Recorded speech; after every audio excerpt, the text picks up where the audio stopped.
nin sheekha bari qisan uga sheekeeyey wuxuu yidhi nin caalima oo ardaydu aad u jeclaayeen xerta aad u jeclay iska daa xerteen mujtamac oo dhan ba aad u jeclaa akhlaaq wanaagsan buu ilaahay siiyey taqwad baa ilaahay siiyey cilmi baa ilaahay siiyey alla ka cabsi baa ilaahay siiyey laakiin ninka wuxuu ilaahay ku hagaajiyey islaam kulul oo dabeecad adag oo markuu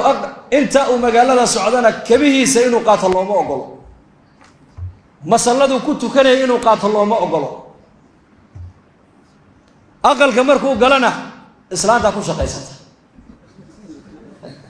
dhariguu karin biyuhu dhaamin dabkuu shidi iyada dhan buu cuntada siisiin markaasay odhanaysaa magaaladu sheekh bay ku haysataaye aniga agteeda shaydaan baa tahay ii khidmee bay odhan hadal ka keeni maayo uu khidmayn uu khidmeeyaa una ma hadlo ma sheekeeyo awal aqalka gudihiisay ku dirdiran jirtay baa layidhi markii dambe waxay ku tidhi anu haddee toole waan daale xaabada ii soo guro biyahana ceelka iga soo dhaami ceelka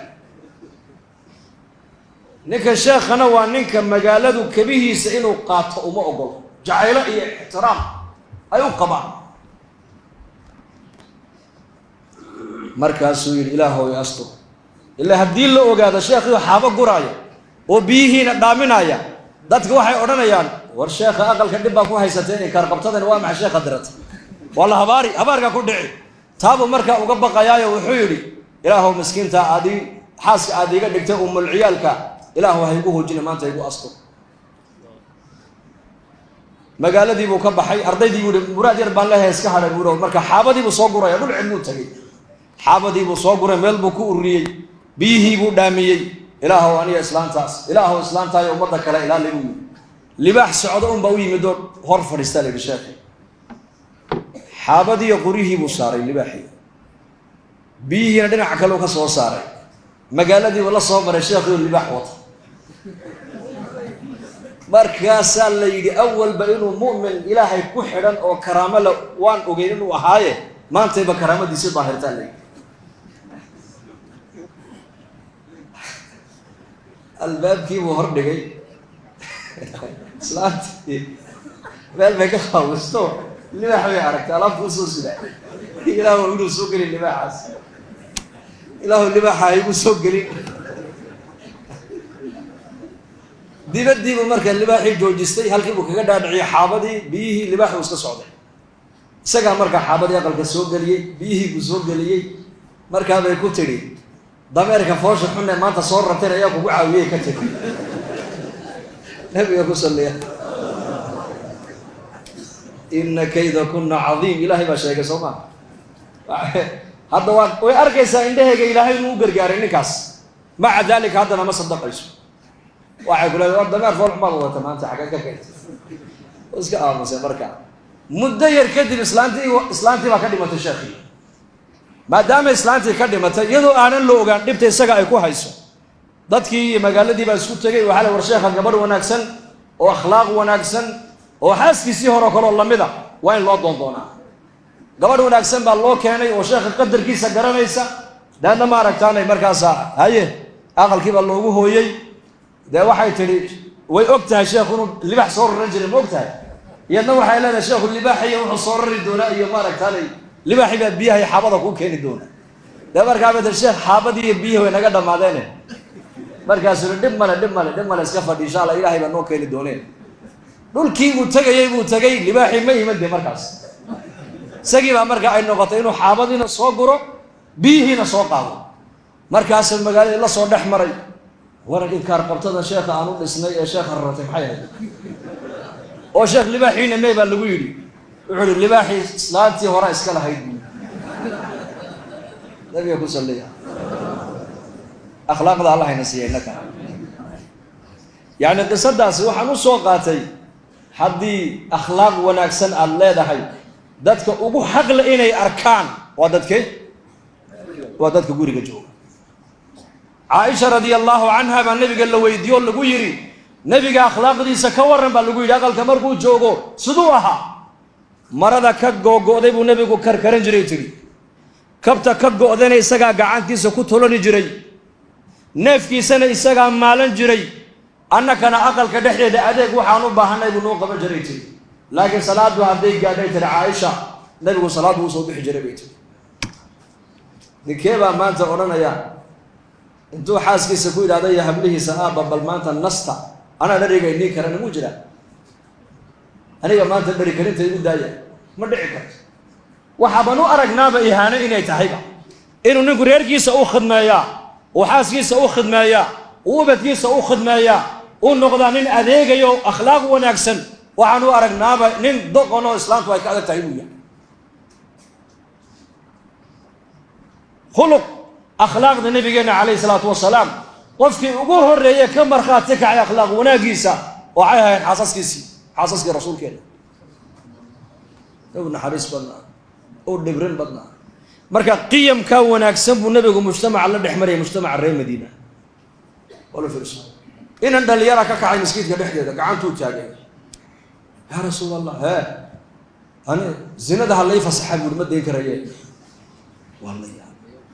inna lillahi war maxa markaa buu nabigu ii daayay soo dhawow hala walaalama kula dhasheen haa way la dhasheen gabdha walaalahay way la dhasheen gabdhaha walaalaha ayaa kula dhashay in xumaanta lagu sameeyo ma ka raalli tahay markaasuu may waan ku dul dhiman buu habaryar ma leedahay haa waan leehay habaryaraha in waxaa loola taga ma jecesha aad doonaysa inaan kuu fasaxo may waan ku dhiman buu dhimashaan ka aqaana markaa aad tiri ii fasax zinada kaba soo qaad haddii zinadii laguu fasaxo ta aad ka zinaysan raggaa halkaa fadhiya unbay ama walaal ugu toosan tahay ama eeddo ugu toosan tahay ama habaryar ugu toosan tahay sida adiguba haweenkaaga aad xumaantaa raalli aad ugala ahayn ayakuna xaasaskoodii iyo dumar iyo hablahooga iyo qaraabadooda gabdhaha qaraabadooda in xumaantaa loola taga iyakuna raalli kalama aba ku yidhi rasuulka markaa yaa rasuul haddaba ii ducee markaa buu nabigu soo dhawow halkaa buu nabigu gacanta u saaray laabtiisa ilaahu qalbigiisa xumaanta uu ku haminayo ka masax farjigiisana ilaali dembigiisana ilaahu dhaaf buu rasuulku yidhi wamaa arsalnaaka ilaa raxmatan lilcaalamiin acraabi nin reer baadiya ayaa masaajidka dhinacaa dambe intuu istaagu kaadidiisii masjidka cawrada intuu la soo baxay buu ku kaadiyey markaabay saxaabadu ku yaaceen markaa buu nabigu yihi dacuuhu dhaafa buu nabigu yihi daaya buu nabigu yihi kaadida ha ku kala goynine meeshuu ku kaadiyey biyo ka badan ku shuba buu nabigu yidhi isagana iigu yeedha buu rasuulku yidhi nin acraabiyo reer baadiya oo magaalada madiina ku cusub oo lacalla laga yaaba inuu u yimid diinta islaamka inuu barto oo xishood weli aanan qalbigiisa xishoodku gelin iimaanku weli qalbigiisa uusan gelin diinta islaamka weli aan waxba ka garanayn waa masjidkii nabi maxamed cawradiisii kula soo dhex baxay kaadina ku tallaajiyey masjidka dhexdeeda ayuu nabigu saxaabadii ku leeyahay dhaafo daaya isagana aniga iigu yeedha meeshuu ku kaadiyeyna biyo ka badan ku shuba markaa buu nabigu ku yidhi calayhi salaatu wasalaam halkani waa masaajid weeyaan waa meel loogu talagalay in ilaahay lagu caabudo keliya bas waa meel daahira salaadaa lagu tukadaa qur-aankaa lagu dhex akhristaa ilaahay baa lagu dhex xasuustaa iyakiina wuxuu ku amray halkii uu ku kaadiyey biyo ka badan ku shuba innamaa bucithtum muyasiriina walam tubcathuu mucasiriin baa nabigu yidhi ummaddaydiyey asxaabtaydiiyey waxaa ilaahay adduunyada u inii keenay inaad ummadda xaqa u dhibrisaane inaad ummadda xaqa ku adkaysaan ilaahay adduunyada iniima keenin buu rasuulku yidhi bashiruu walaa tunafiruu yasiruu walaa tucasiruu bashiruu war ummadda khayrka u bishaareeya buu nebigu leeyahay walaa tunafiruu ummadda khayrka ha ka firxinina ummadda naxariista ilaahay ha ka quusin ummadda infiraar ha ku ridin ummadda khayrka u bishaareeya oo waxaad tidhahdaa khayr baa inoo soo socdaa zamankani waa zamankii islaamku soo noolaanayey waa zamankii saxwadda islaamigu ay soconaysay qof diin laa la doonayaa qof diin yaqaanaa loo baahan yahay qof dadnimo leh ayaa iman doona in talada ummadda loo dhiibto cid walba ummadda hoggaan u qabani maayo ummaddani waxay qaa'id ka dhigani doontaa ummaddeeda taqaano qiimo leh oo ilaahay rasuulkiisa taqaana bashaaree ummadda khayrka u bishaaree waxaad tidhahdaa khayr baa inoo soo socdaa xanuunkan la sheegayo may ilaahay baan haysannaa ducadaa ilaahay noo aqbalayaa sadaqadaa bixinaa ilaahay nagaga qaadayaa ducafaa masaakiina baan nahay ilaahayna dayici maayo ummadda khayrkaa loo bishaareeyaa ummadda wax ka nixiya looma sheego ummadda rasuulka yasiruu walaa tucasiruu fudaydiya buu nabigu leeyahay hadaad wax sheeg ummadda u fudaydi haddii talo ummadeed lagu dhiibo talada ummadda u dhibri buu nebigu yidhi walaa tucasiruuha ku adkeen ummadda talada ninka ummadayda amar ilaahay ninka ummadayda talo u qabta ee u fudaydiyana ilaahu u fudaydi buu nebigu yidhi ka ku adkayana ilaahu ku adkay buu isaga yidhi mas-uuliyiinta zamankan imaa habaar baa ku dhacaya imaa ducadii nebiga u soconaysa ogow hadday talada ummadda ay adkeeyaanna ilaahay waa ku adkayn iyakana hadday talada ummadda dabciyaanna ilaahay iyakana nolosha waa u dabcinaya mas-uuliyadda ilaahay u dabcinaya ilaahay baa garabkooga galaya wa ilaa haddii kale ilaahay garabkooga ka baxaya iyakana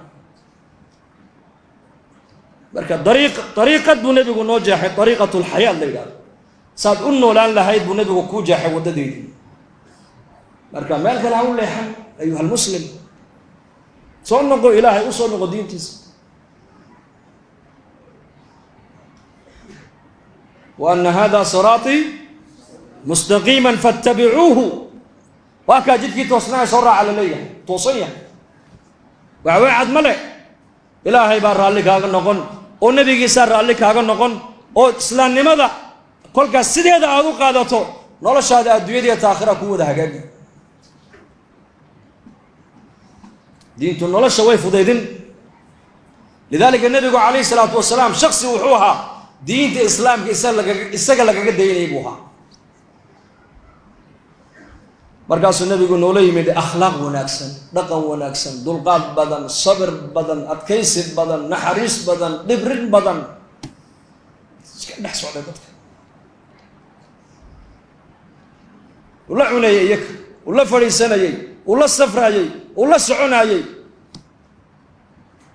kii u yimaaday ee la hadla hadduu ka sii jeedo qofku nebigu qoorta ma qalluucin jirin baa la yidhi uu sii wada jeesanayay hadduu nebiga qof gacan qaado qofka oo sii daaya mooyaane nebigu ma sii daynayn baa la yidhi hadduu dad meel fadhiya nebigu u yimaado assalaamu calaykum yidhaahdo 3 jeer buu nebigu salaamta ku celinayay assalaamu calaykum waraxmatullah assalaamu calaykum waraxmatullah 3 jeer kelmad hadduu ummadda u sheegayo 3 jeer buu nebigu kelmadda ugu celin jiray si hadalka ummadda ay u fahamtay qalbigooga u galo markaasuu diintii islaamka oo dhan buu nebigu yihi taraktukum cala almaxajati albaydaa layluha ka nahaariha laa yaziiqu canha ilaa haalik dabaqad kastoo ummadda aad ugu jirtaa saaad u dhaqmi lahayd shareecadda islaamku way kuu caddaysay raacun bas taajirkii siduu tijaaradiisa u qaban lahaa way ku taallaa shareecaddeena mas-uulkii siduu ummadda xilkayga u gudan lahaa shareecadda way ku taallaa aabbuhu xilka reerka siduu u gudan lahaa shareecadda way ku taallaa ninka dhallinyarada labada waale siduu ula dhaqmi lahaa shareecaddu way ku taallaa jaarku jaarka kale siduu ula dhaqmi lahaa shareecaddu way ku taallaa xaasku ninkeeda siday ula dhaqmi lahayd shareecaddu way noo sheegtay qofka saacad aad wada safarteen saacadda aad la safarteen walaalkaas aad ula dhaqmi lahayd diintu way kuu sheegtay diin dhammaystiran maxaa layna siiyey diin dhammaystiran say diintaa nolosheenna ku iman bay culimmadu leeyihiin waa inaan diinta ka shaqaynaa waa inaan diinta beernaa khayrka waa la beeraa waa laga shaqeeyaa maal lagu bixiyaa waqti lagu bixiyaa dhaqaalo lagu bixiyaa fikir lagu bixiyaa la qayliyaa oon la aamusin haddaad qaylido waa lagu iman haddaad aamustase waa laga aamusa